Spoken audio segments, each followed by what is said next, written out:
dia. Depois de 6 meses, estamos aqui de volta à Casa de Ana Viana, esse ambiente de paz, de fraternidade, de luz, esse ambiente onde todos nos sentimos bem. Então, pedimos aí a proteção do Mestre Jesus, dos amigos espirituais da Casa de Ana Viana, para que possa nos acompanhar no dia de hoje e para que possamos conversar sobre o tema que propomos nessa manhã. Como nós estamos num novo começo, depois de 6 meses da casa fechada, pensei num tema que pudesse revigorar em nós, recrudescer em cada um de nós a certeza da escolha da doutrina espírita.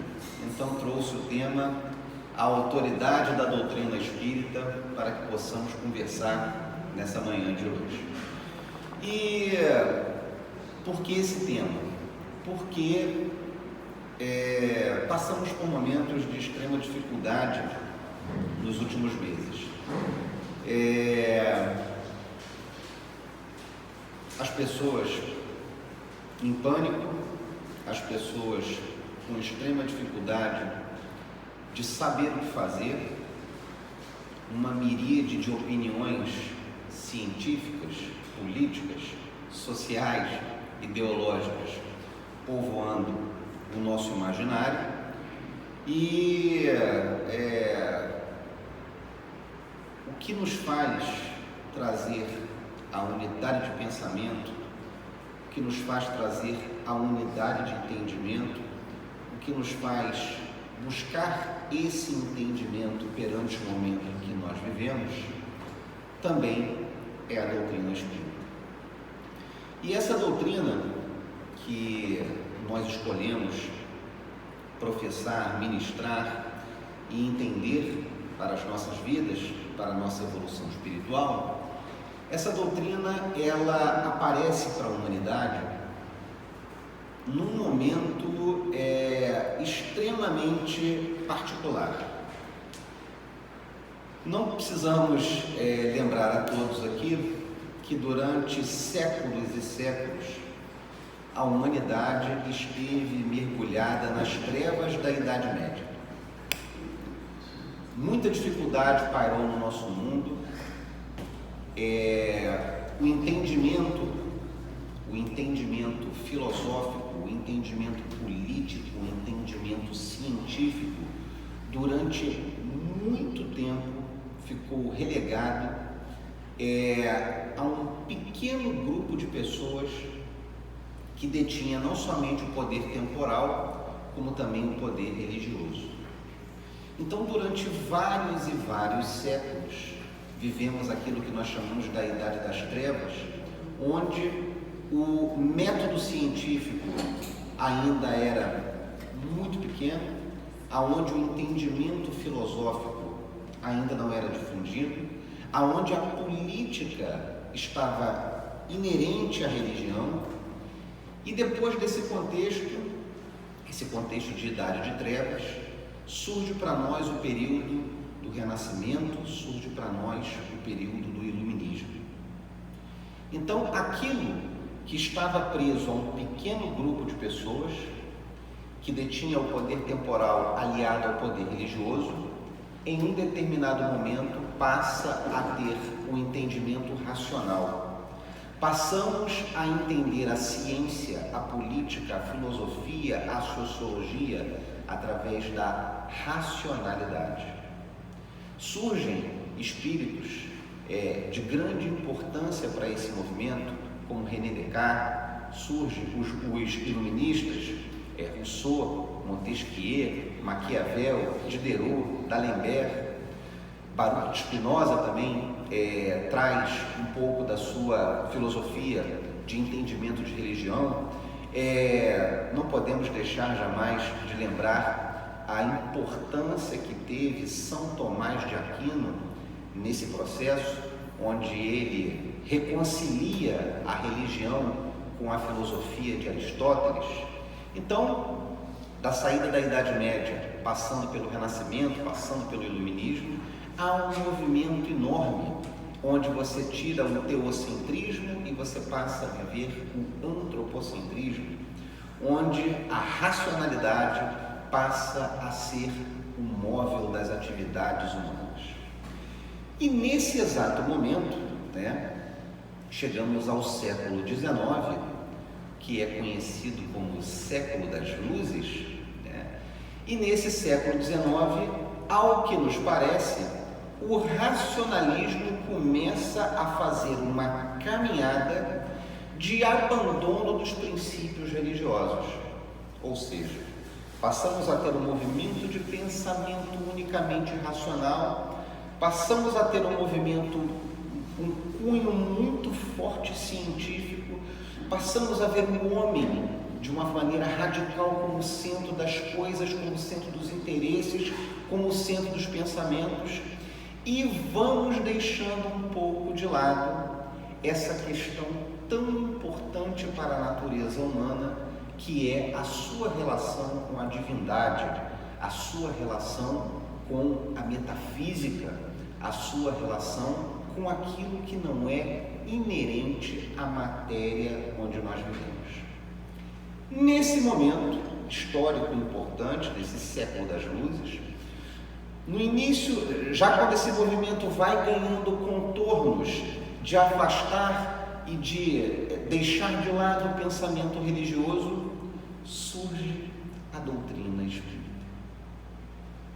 Em 1857, surge o Livro dos Espíritos. Nesse Livro dos Espíritos, Kardec, através de toda a pleiade de espíritos que está na esfera do nosso plano planetário, às vezes fica difícil de conseguir desligar daquele desespero, mas a gente não consegue desligar. Então, aquela pleiade de espíritos que está aqui no nosso orbe planetário traz para nós um número grande de ensinamentos, um número grande de respostas para perguntas que até então não tinham respostas, e traz para nós o mais importante disso tudo, que é a incessante relação que existe entre o mundo material e o mundo espiritual. Durante os anos que antecederam a codificação do Livro dos Espíritos, vários espíritos estabeleceram comunicações com vários médiuns e, através do tirocínio, do raciocínio, da racionalidade de Allan Kardec, isso é codificado num livro onde se estabelece para os espíritos uma série de questionamentos importantíssimos, questionamentos de ordem científica, questionamentos de ordem política, questionamentos de ordem filosófica, questionamentos de ordem sociológica. E os espíritos, que são os responsáveis por essa codificação, é deles exatamente essas respostas que hoje estão materializadas no Livro dos Espíritos. Os Espíritos trazem para nós uma nova revelação. E uma revelação que tem um cunho muito importante. Primeira dessas revelações, a ideia de um Deus único, um Deus causa primária de todas as coisas, um Deus que é a inteligência suprema desse universo que nos cerca. Um Deus que é todo bondade e que no seu sistema de perfeição dá a cada uma de suas criaturas, os espíritos, aqui encarnados e também desencarnados, dá a cada um desses espíritos a oportunidade da evolução. Evolução esta que não se faz em uma só vida, em uma só encarnação. Evolução que está presente na miríade de encarnações, onde a cada um de nós é dada a oportunidade de nos tornarmos pessoas melhores. A oportunidade que temos de construir em uma eternidade de encarnações a felicidade que vislumbramos, que almejamos, mas que neste momento ainda não alcançamos.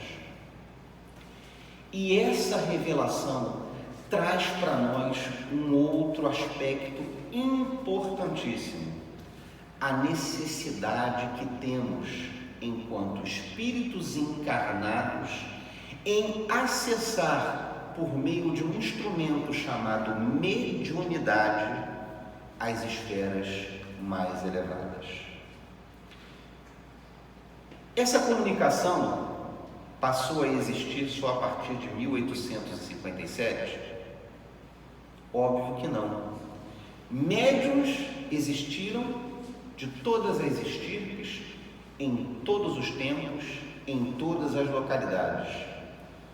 Como deixar de reconhecer e de observar a mediunidade maravilhosa do espírito encarnado chamado Moisés, que legou para cada um de nós 5 dos livros mais importantes da humanidade, que são os 5 livros que iniciam a Bíblia como nós conhecemos?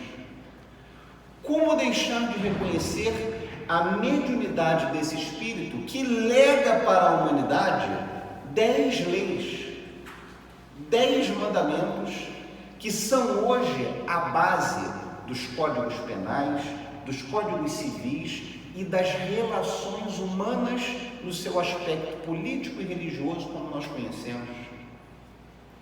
Como deixar de reconhecer a mediunidade em profetas como Samuel, como Jeremias, como Isaías, que legam para a humanidade essa relação maravilhosa do plano espiritual com o plano corporal, fazendo inclusive profecias da chegada de um espírito chamado Emanuel, que estaria encarnado entre nós com o nome de Jesus Cristo, algum tempo depois, alguns séculos depois. Como deixar de reconhecer a mediunidade através das mãos maravilhosas de João Evangelista, ao deixar para nós o livro de Apocalipse? Então, a mediunidade sempre existiu. A relação do plano físico com o plano espiritual sempre existiu. Acontece que fazíamos essa intermediação, essa relação, através de um aspecto natural, de um método natural, de um método quase que empírico. E é a partir desse momento que, com a evolução da humanidade, com a evolução da racionalidade, com a evolução do método científico, Kardec recebe a missão de, no século XIX, não trazer mais uma mediunidade num aspecto nitidamente empírico, mas uma mediunidade exercida dentro de um método científico, dentro de regras que são estabelecidas, obedecidas e realizadas pelas casas espíritas até hoje, em suas reuniões mediúnicas, em suas reuniões de desobsessão. Kardec traz para nós, através da codificação do Livro dos Espíritos, a certeza da relação do mundo material com o mundo espiritual. Agora, não temos mais uma relação esporádica, meus amigos, e é isso que é importante que nós saibamos. A relação, ela não é mais esporádica, não é mais uma relação conhecida como milagre, porque até então, esse intermédio que havia entre o plano físico e o plano espiritual era reconhecido como se fosse um milagre, alguma coisa restrita a uma gama muito pequena de pessoas iluminadas e ungidas por um Espírito Santo. A partir da codificação do Espiritismo, nós sabemos esse chamado milagre pode ser exercido por cada um de nós. Cada um de nós, seja no aspecto mais simples da intuição, até o grau mais complexo da mediunidade, cada um de nós tem a capacidade de exercer essa relação com o plano espiritual.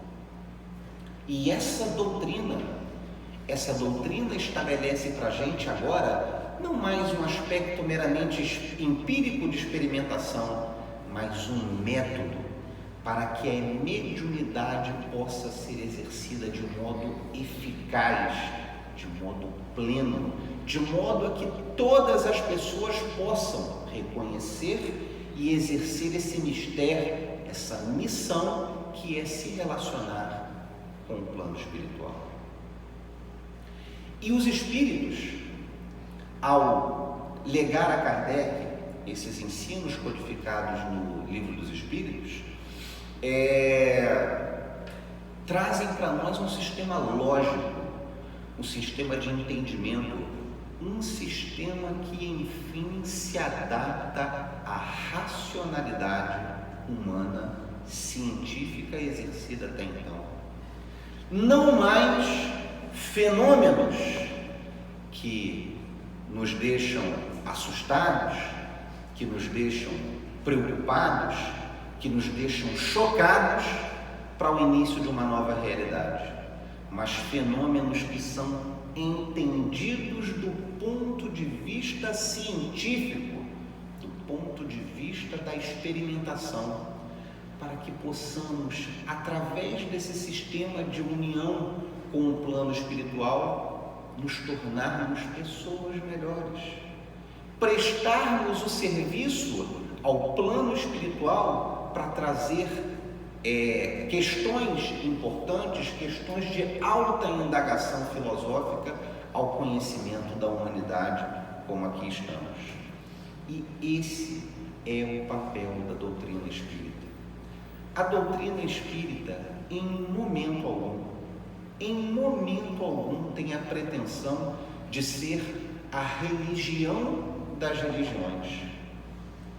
Em momento algum, a doutrina espírita pode ter a pretensão de exercer um proselitismo religioso que venha a ferir as convicções de quem possui convicções religiosas. A ideia da doutrina espírita é conquistar pela racionalidade, pelo método científico, pelo pensamento filosófico, pelo exercício da atividade de medianeiro entre o plano espiritual e o plano corporal. E como Kardec consegue estabelecer esse método racional, esse método científico para nós? A doutrina espírita, Kardec nos deixa isso claro, tanto no Livro dos Espíritos, na sua introdução, tanto no Livro dos Médiuns, durante toda a obra, como também no Evangelho segundo o Espiritismo, na sua introdução. O Espiritismo não é a obra de um homem só. O Espiritismo sequer é a obra de um espírito só. Ao assinar os prolegômenos, e para isso é só nós abrirmos o Livro dos Espíritos para nós sabermos, Ao assinar os prolegômenos, há uma ampla gama de espíritos que determina Kardec que são eles os responsáveis pela codificação. Lá estão São João Evangelista, lá estão São Vicente de Paulo, lá estão Swedenborg, lá está o Espírito de Verdade, lá está Santo Agostinho, que para nós, através do Livro dos Espíritos, em várias das passagens assinadas especificamente por esses espíritos, trazem para nós o que seja essa codificação. Então o Espiritismo não é a obra de um homem só. O Espiritismo não é a obra de um só espírito. O Espiritismo é a obra de vários espíritos que vêm até nós e, através de um conjunto de ideias, de um sistema lógico, de um sistema dito ideal de entendimento, legam para a humanidade uma filosofia nova, uma revelação nova, e que nos permite entender essa relação do plano físico com o plano espiritual. Melhor, nos permite entender como funciona o plano espiritual, que até então, chocados que éramos com os milagres existentes, aquilo tudo que era tido por milagre, não conseguíamos entender que realidade é essa, que está além do nosso plano material, que está além do nosso corpo físico. Durante séculos e séculos e séculos, acreditávamos que na saída desse plano físico estaríamos relegados a penas eternas, ou a uma eterna contemplação, ou quando muito, para alguns que fossem escolhidos, fazer uma pequena passagem por um local onde purgássemos ainda dívidas existentes para poder chegar ao plano mais elevado, que seria o reino dos céus. E para a maioria da humanidade, meus amigos, isso é muito sério.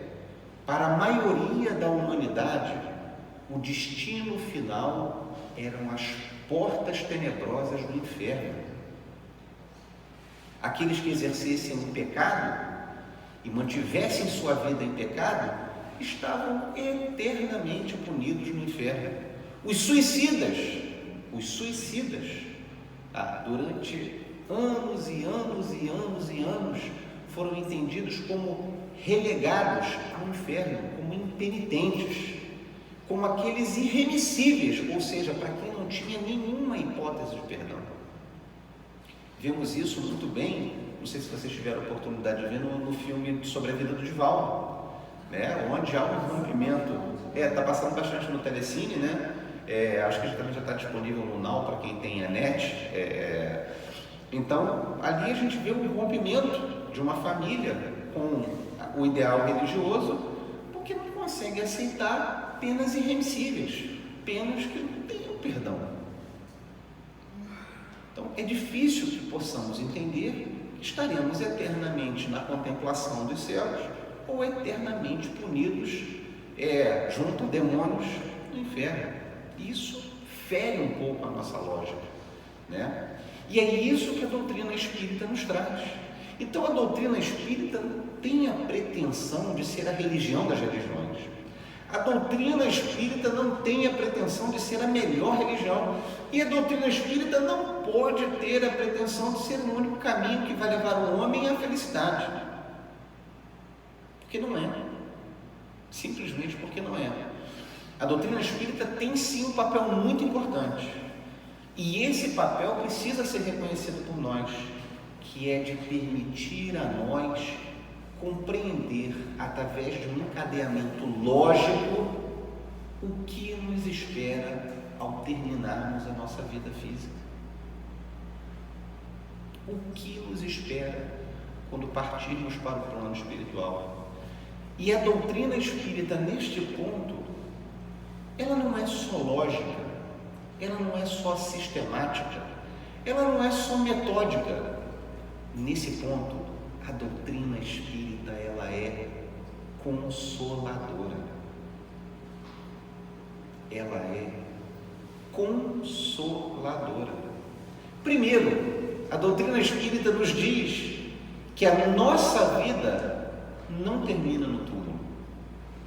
Muito pelo contrário, nossa vida é eterna.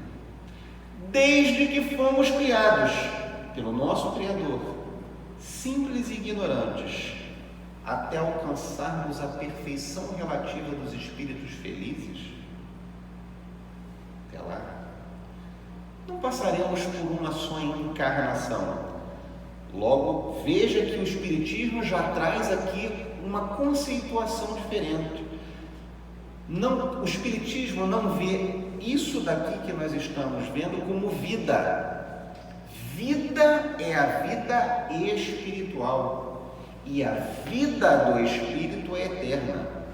E isso aqui que nós temos nesse momento revestindo os nossos espíritos não é vida, é a nossa encarnação, que é um dos aspectos da vida.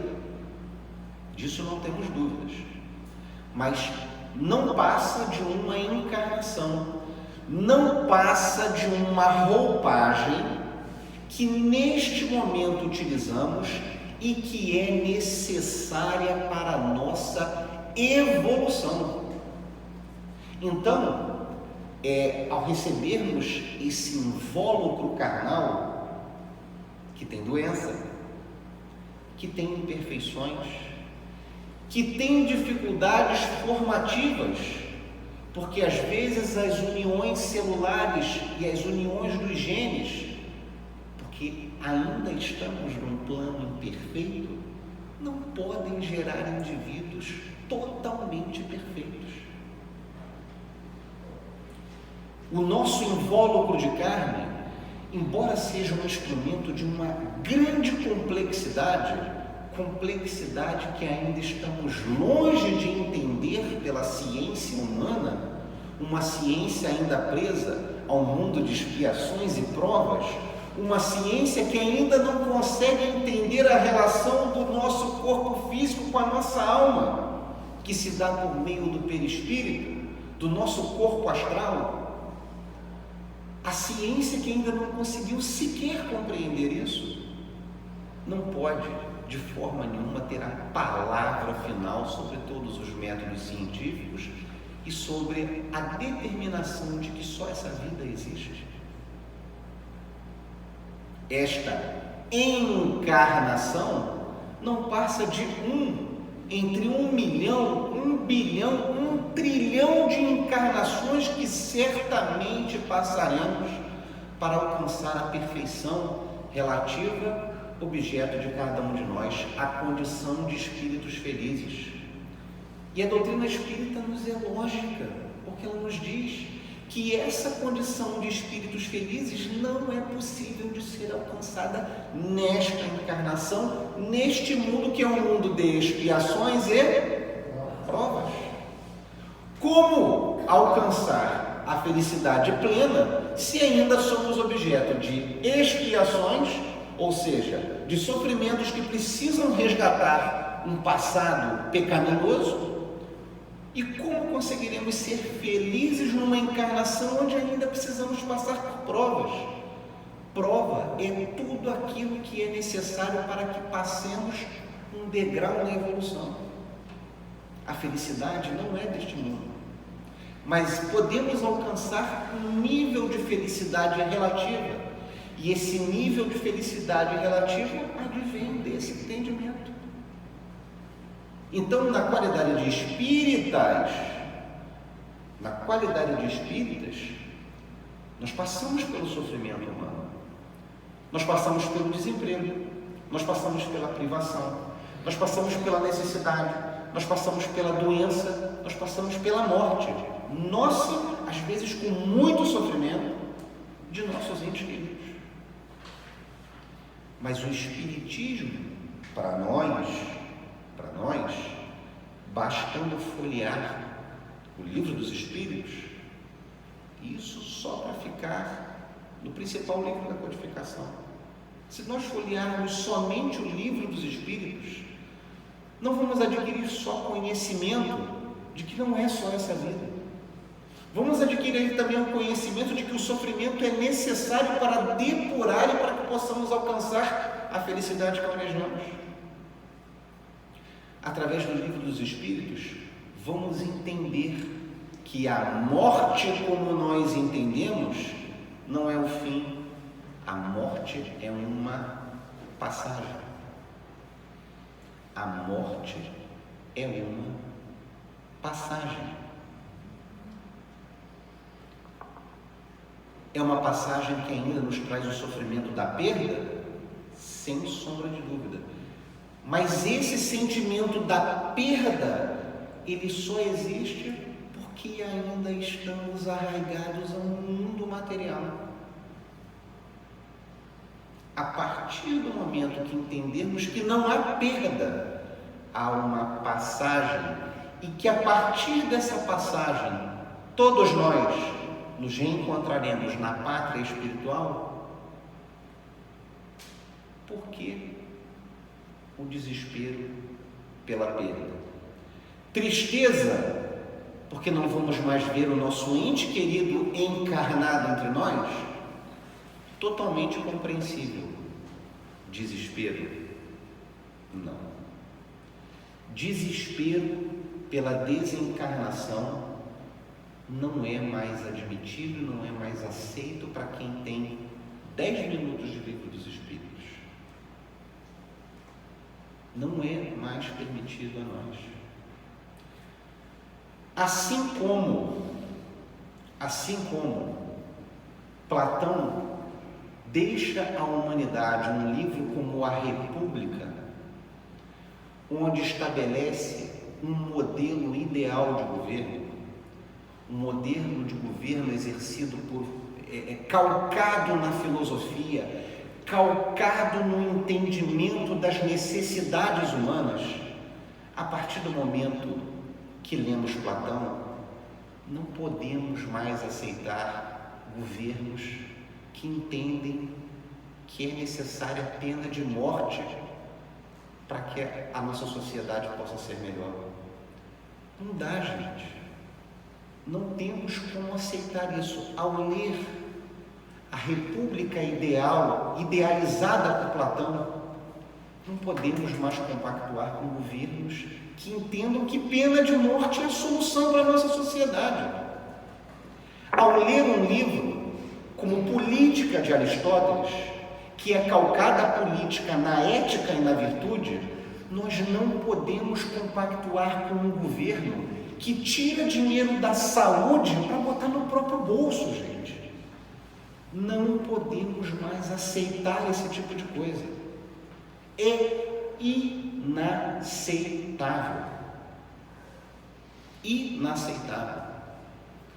Ao ler um sistema idealizado por milênios e que é materializado pelas maravilhosas mãos de Rousseau, de Montesquieu, o contrato social e a divisão de poderes, não podemos mais aceitar o que nós vemos hoje.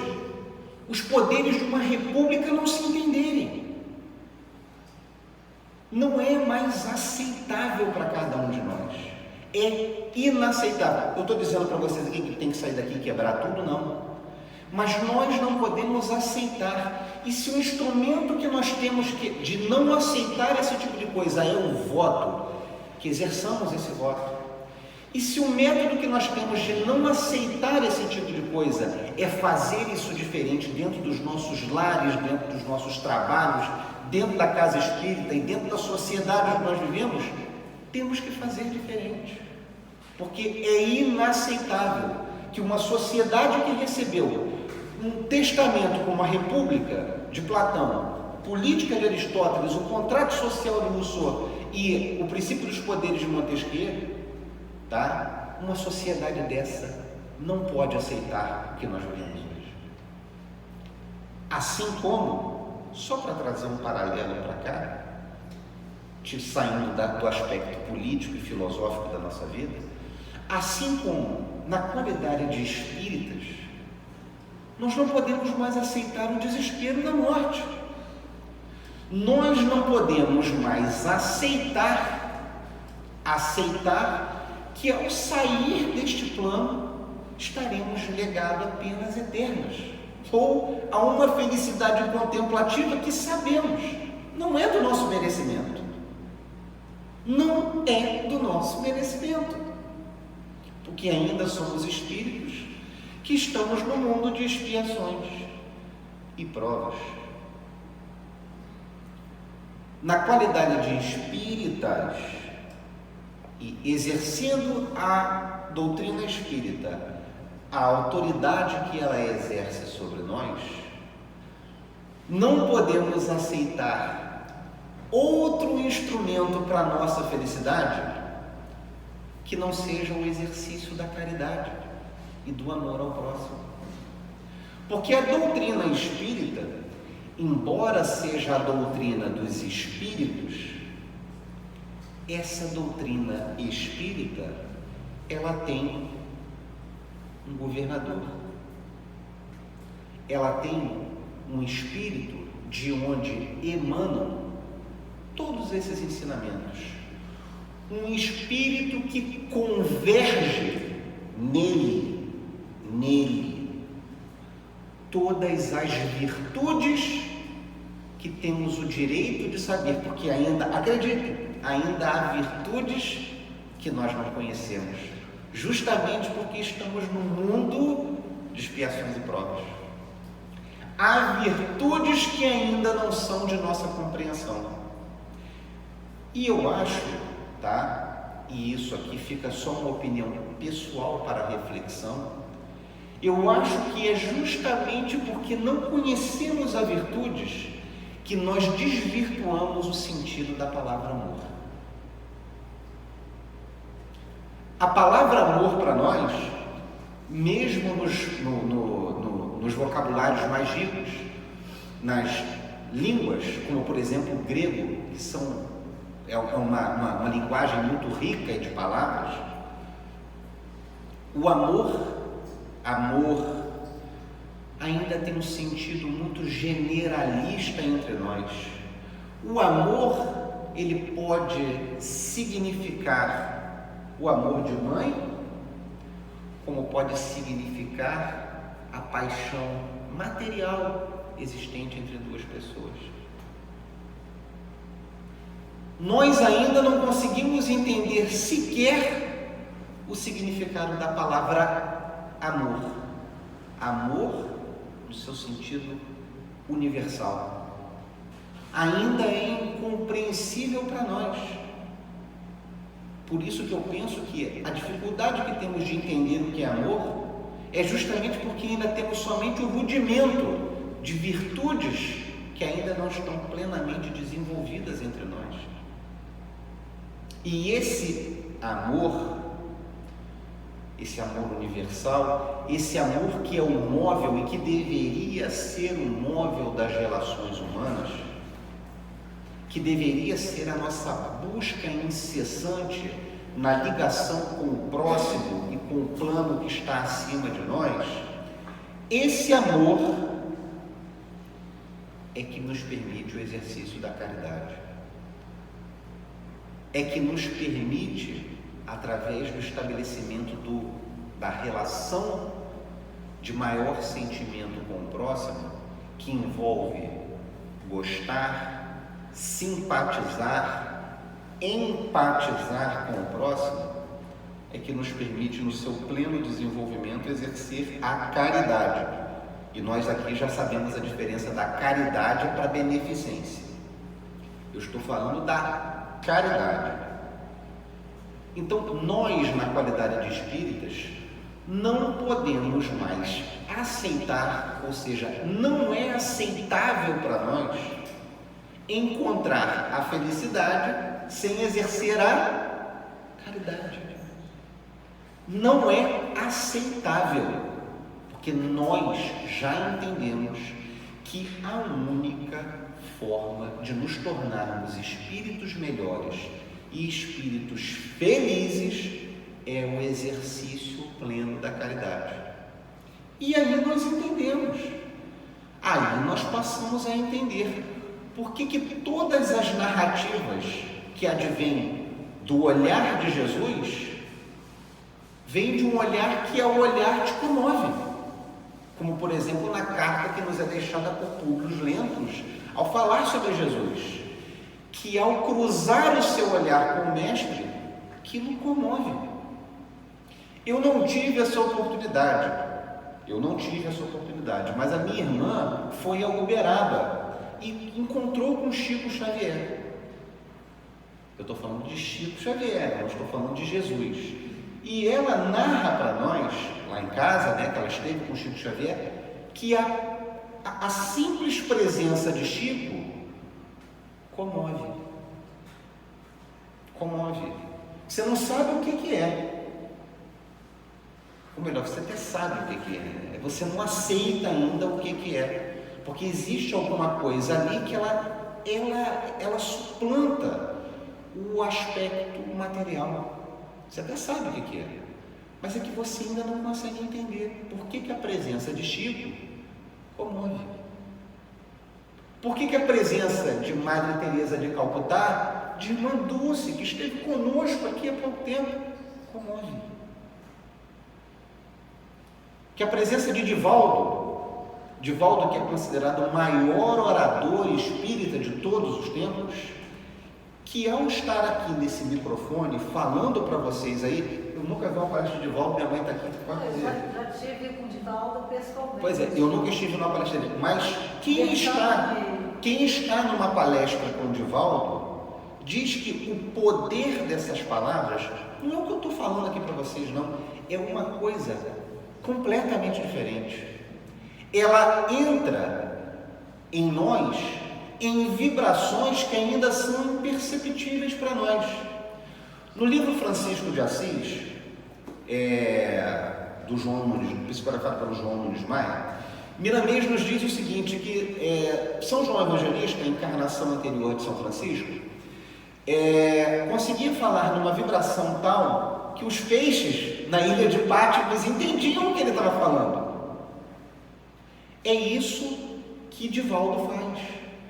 Ele fala em vibrações por uma posição moral de seu espírito. Eu estou falando de Divaldo, que não é um espírito perfeito, né? Eu não estou falando de Jesus, eu estou falando de Divaldo, tá? Divaldo, que não é um espírito perfeito, que ainda passa por todos os problemas humanos, obviamente de uma maneira certamente mais evoluída do que eu, por exemplo, né? Divaldo fala numa vibração que ela te penetra de uma forma que eu não consigo te penetrar, porque falta para mim ainda chegar ali, falta chegar ali.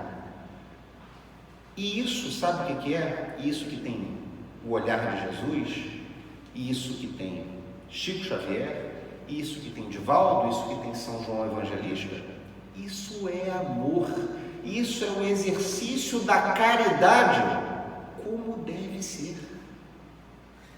A caridade é a distribuição universal de amor, em todos os seus aspectos, seja dando a esmola, seja dando o abraço, e às vezes dando o ouvido.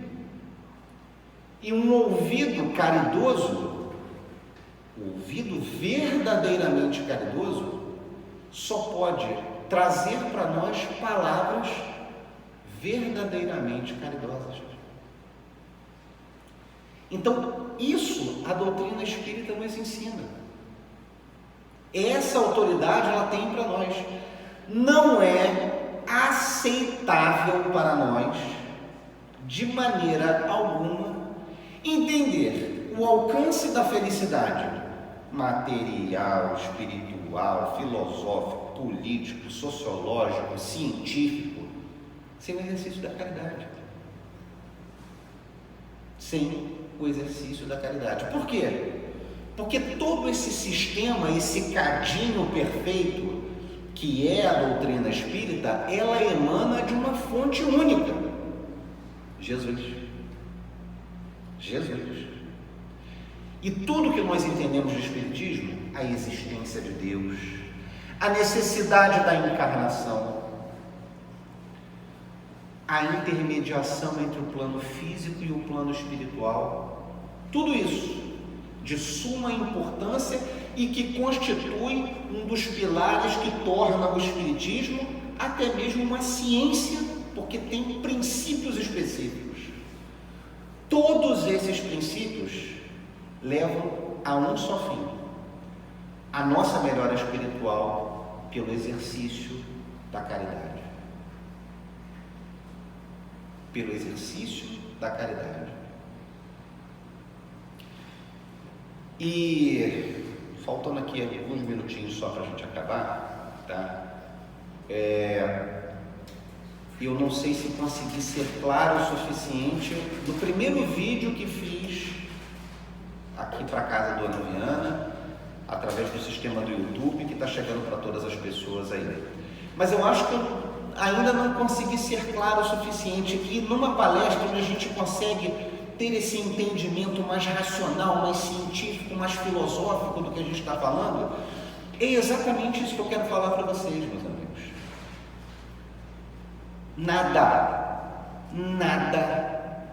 Nada pode constituir impedimento para o exercício da caridade. Exercício pleno da caridade. E é por isso que nós vemos com muita preocupação e com muita tristeza, mas com muita tristeza mesmo, tá? as pessoas isoladas dentro de suas casas, isoladas, há 6 meses, tá? Há 6 meses isoladas dentro das suas casas, postando as maiores barbaridades que você pode ter notícia nas redes sociais, porque é só você abrir. O que a gente vê de barbaridade é um negócio impressionante. O que nós vemos escrito nas redes sociais, você pensa o seguinte: não pode ter sido a mesma sociedade, tá, que erigiu a República, Fedon, política, a origem das espécies, o contrato social. Você tem dificuldade mesmo de ver que é essa sociedade que produziu esse nível de pensamento, que produz o que nós assistimos hoje nas redes sociais, que é inacreditável a quantidade de barbaridades que você vê nas redes sociais. Então nós vemos as pessoas isoladas dentro de casa, e que não prestam a caridade sequer do entendimento. As pessoas estão em casa em pânico e se recusam a usar o bom senso, se recusam a usar o seu bom senso. Ninguém aqui está pregando que desobedeçamos o que determinam as autoridades sanitárias. Autoridades sanitárias essas que não têm a palavra final do que está acontecendo, tá? As autoridades sanitárias não têm a palavra final do que está acontecendo, porque assim como nós estão aprendendo com esse vírus. Mas eu só conclamo vocês a entender o seguinte: é justificativa factível para nós que estudamos diariamente a doutrina espírita, que sabemos que o nosso ideal neste mundo é a prática da caridade para que nos tornemos pessoas melhores. É justo, é factível, é plausível que fiquemos presos dentro das nossas casas, sem sair sequer para ajudar o nosso próximo, para uma doença, um vírus que tem dados hoje da Organização Mundial de Saúde, uma taxa de letalidade de 3,1%, com uma série de subnotificações. É factível que... Vocês sabem qual foi o único país do mundo que testou toda a sua população? A Islândia. A Islândia testou toda a sua população. A população da Islândia não chega a 1 milhão de pessoas, tá? Vai ser menor que a população de São Gonçalo, por exemplo. Mas na Islândia, onde todos foram testados, o índice de letalidade do coronavírus, da Covid-19, é de 0,5%. Não é 1%, não. É 0,5%. Mas a Islândia é uma ilha vulcânica no meio do oceano, um frio miserável que faz lá, né? Aqui no Brasil é diferente, lógico, é diferente, tá? Os climas são diferentes, os povos são diferentes. Mas é factível que fiquemos presos dentro das nossas casas, 100% do nosso tempo, falando toda a série de barbaridades que fazemos dentro das redes sociais, e deixemos de sair da nossa casa para ajudar o nosso próximo, para oferecer uma prece, um passe, uma palavra amiga, comida, bebida, roupa, que as pessoas estão precisando, estão verdadeiramente precisando, por causa de uma doença que mata 3,1% daqueles que são infectados. Aí eu faço um paralelo, vou fazer um paralelo aqui, tá? Só para a gente entender o quanto que a nossa racionalidade com o nosso bom senso ele é afetado, tá? Vamos pegar o vírus da AIDS. Sabe qual é o índice de letalidade do vírus da AIDS? 99%. Ou seja, se você pegar e não fizer aquele tratamento terrível que as pessoas têm que ser submetidas, você morre. Você vai morrer dos efeitos da AIDS. É isso. 99% é o índice de letalidade. Eu pergunto a cada um de vocês aqui, casados, solteiros, viúvos, desquitados, em 100% das relações sexuais que cada um daqui desempenha, vocês usam preservativo? Em casa, vocês usam preservativo? O vírus da AIDS tem 99% de letalidade. Em 35 anos, vamos pegar lá 1985, tá? Pega 1985, onde o vírus da AIDS foi explodiu. De 35 anos para cá, todas as pessoas exercem relações sexuais com preservativo. É isso que querem me convencer? Então, meus amigos, com todo o respeito, vamos obedecer às autoridades sanitárias? É lógico, estamos obedecendo aqui agora. Estamos obedecendo. Vamos usar máscara, vamos usar gel, vamos manter o distanciamento.